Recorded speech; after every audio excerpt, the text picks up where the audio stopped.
Hey guys, welcome back to the channel. I'm your host Sharvan and you are watching Inside GST. So in this video we will discuss about the input tax credit.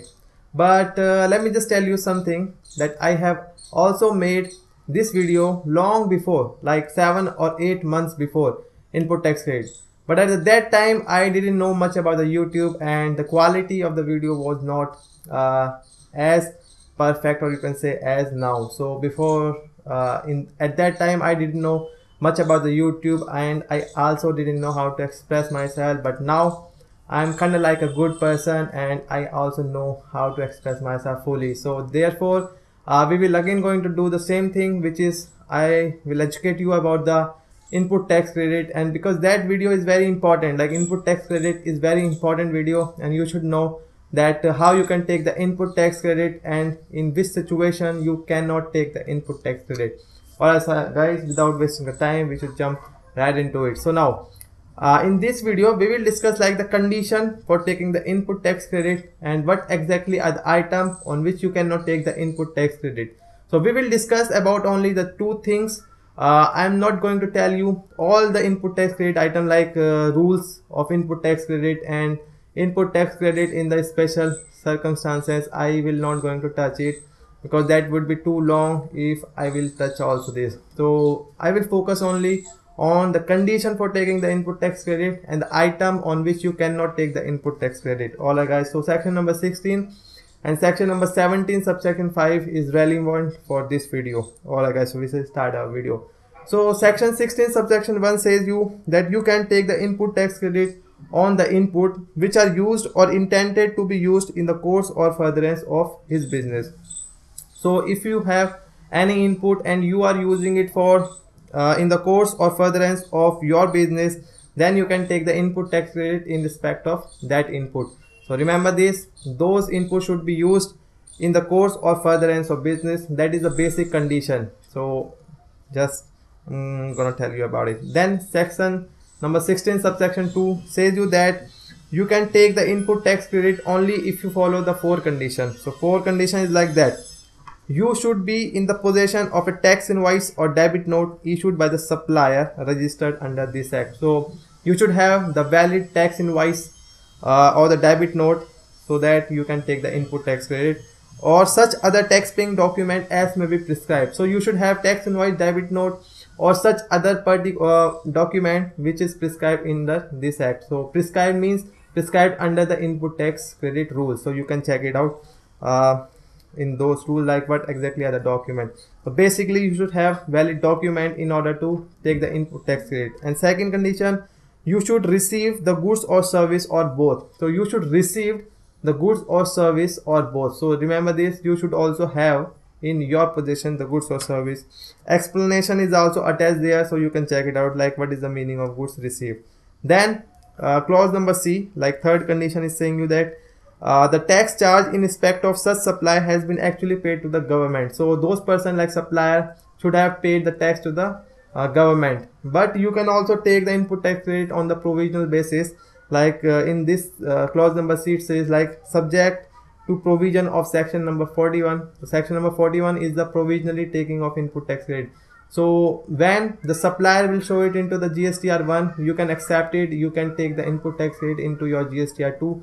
But the thing is that supplier should have paid the tax to the government, and but you can take the input tax credit on the provisional basis as per section number 41. So third condition is like that, supplier should have paid the tax to the government. And the fourth condition is that you are the recipient, so you should furnish the return under section 39. So four conditions there: you should have the invoice, you should be in the possession of the goods or service, third one that the supplier should have paid the tax to the government, fourth one you should file your return. So fourth condition is four conditions satisfied, then you can validly take the input tax credit.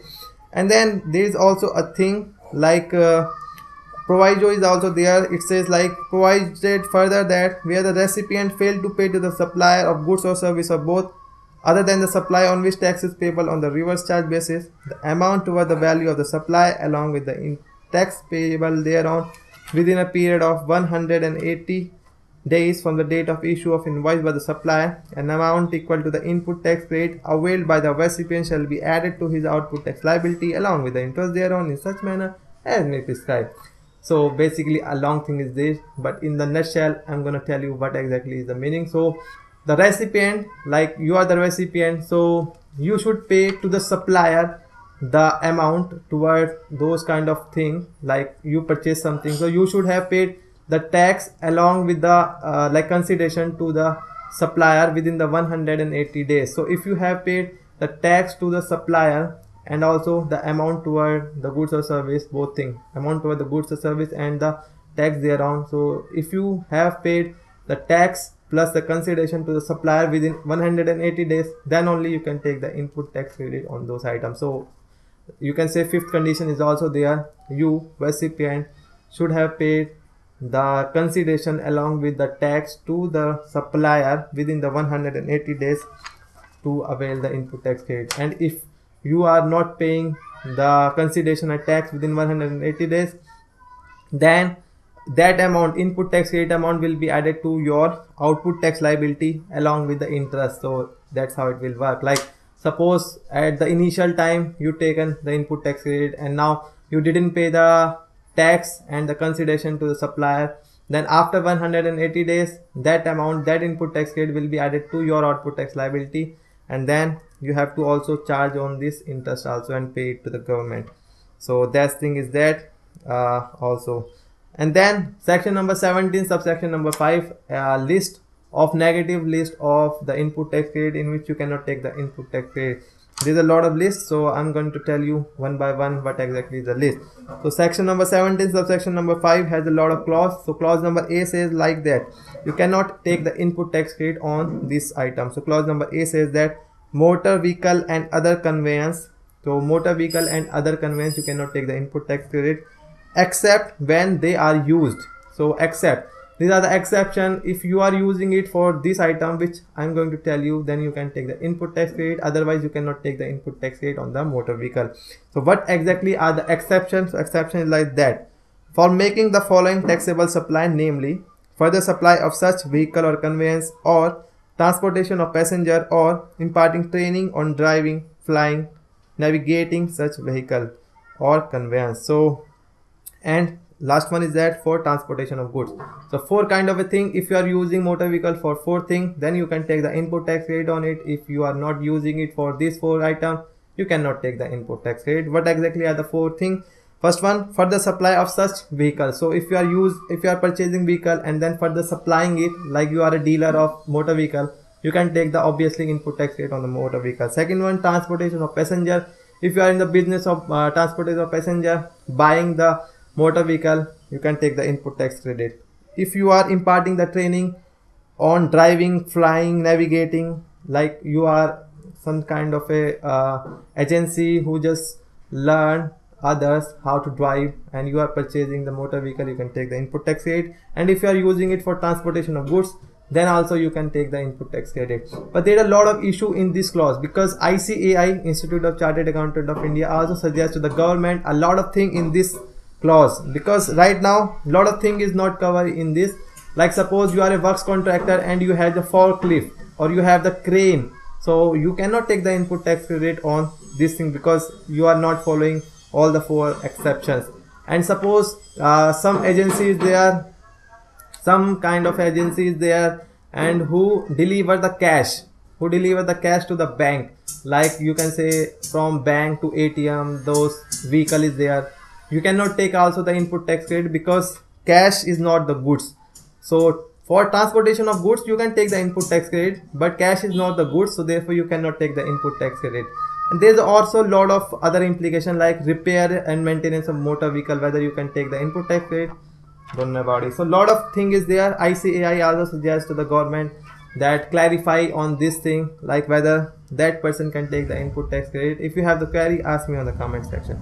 Clause number B, the following supply of goods or service or both. So in the following supply of goods or service or both, you cannot take the input tax credit. So first one is like food and beverage, outdoor catering, beauty treatment, health service, cosmetic and plastic surgery, except where an inward supply of such goods or service or both of a particular category is used by the registered person for making an outward taxable supply of the same category of goods or service or both, or as an element of taxable composite or mixed supply. So food and beverage, outdoor catering, beauty treatment, health service, cosmetic and plastic surgery, if you are using this kind of item, you cannot take the input tax credit. But if you are using it for outward supply of the same category, like suppose in the food and beverage, like you are a hotel and you are obviously in the business of supplying it for the customer, then you can take the input tax credit of food and beverage.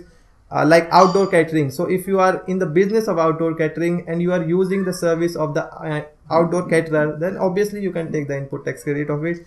And then beauty treatment, if you are a parlor, obviously you can take the input tax credit of the beauty treatment which you receive into your business. So if basically if you are using it for outward supply, same category is there, so you can take the input tax credit. Second one, membership of health club, health and fitness center, you cannot take the input tax credit. Third one, rent a cab, life insurance and health insurance, except where the government notify the service which are obligatory for the employer to provide to its employee under any law for the time being in force. So rent a cab, life insurance and health insurance, you cannot take the input tax credit on it. But if the government notify that this service is the mandatory for the employer to provide to its employee, then you can take the input tax credit on it. Or if the such inward supply of goods or service is used by registered person for making an outward supply, so if you are using it for outward supply, then also obviously you can take the input tax credit on it. Fourth one, travel benefit extended to the employee on vacation, such as the leave or home travel concessions, so you cannot take the input tax credit also on it. So in the clause number B, 4 categories there. First one, food, beverage, outdoor catering, beauty treatment, health service, cosmetic and plastic surgery. Next one, membership of health, membership of club, health and fitness center. Third one, rent a cab, life insurance and health insurance. Fourth one, travel benefit extended to the employees on vacation, such as the leave or home travel concession. Then category number C, which is like the works contract service. So if you are receiving the works contract service for construction of an immovable property, so if you are receiving the works contract service for construction of immovable property, then also you cannot take the input tax credit. But if you are a obviously works contractor and if you are using the works contract service, obviously you can take the input tax credit because you are a works contractor and you are using it as the input service for further supply of your output service, then obviously you can take it. And fourth category, similar to the works contract, so where the goods or service received by the taxable person for construction of an immovable property on his own account. So when you are receiving the goods or service on your own account in respect of construction of immovable property, then you cannot also take the input tax credit on it. So category number C and category number D, if you want to know more about it, you can check it out my video titled like works contract and the GST. You can check it out. I have covered in detail why you cannot take the input tax credit on it and etc. Then category number E says like goods or service or both on which tax has been paid under section number 10. So section number 10 is for the composition supplier. If you are a composition supplier or dealer, so you cannot take the input tax rate obviously. Clause number F, goods or service or both received by a non-resident taxable person except on goods imported by him. So I don't think that it will be relevant for you because it is in regard of the non-taxable person. Then category number G, goods or service or both used for personal consumption. If you are using it for the personal consumption, you cannot take the input tax rate on it. Category H, goods lost, stolen, destroyed, written off or disposed of by way of a gift or free sample. So if you are your goods has been lost, stolen, destroyed, written off or disposed of by way of a gift or free sample, you cannot take the input tax rate on it.